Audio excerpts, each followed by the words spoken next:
ကိုကြောင့်ဘယ်သူမှဒုက္ခမရောက်စေခြင်းဘူးဆိုရင်ကိုချင်းသီလထိမ့်သိမ်းဆောက်ရှောက်ပါကိုချင်းသီလဆိုတာသူများဒုက္ခမပေးတဲ့အလုပ်ပဲနော်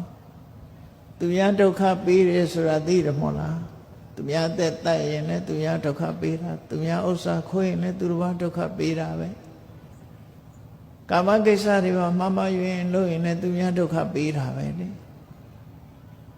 လိန်ပြောရင်လည်းသူများကိုဒုက္ခပေးတာပဲတုံးနဲ့တူမတက်အောင်ခုံးတိုက်တာလည်းပဲဒုက္ခပေးတာဆဲတာရေးတာလည်းဒုက္ခပေးတာဒီကနေ့ခေတ်တော့ပါဇက်ကတောင်ထုတ်မစို့လက်နဲ့ရေးပြီးတော့ Facebook ကဆဲနော်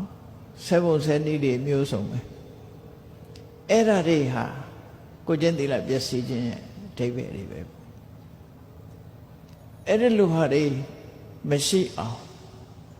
သူများကိုဒုက္ခပေးတဲ့အလုပ်တွေကရှောင်ပြီးတော့ကိုကျင့်သီလနဲ့ပြည့်စုံအောင်ကြိုးစားတယ်ကာယဒုစရိုက်ဝစီဒုစရိုက်ကိုမကျွလွန်မဲနဲ့ကိုဒါမြင့်မြတ်တဲ့အလုပ်လို့ခေါ်တယ်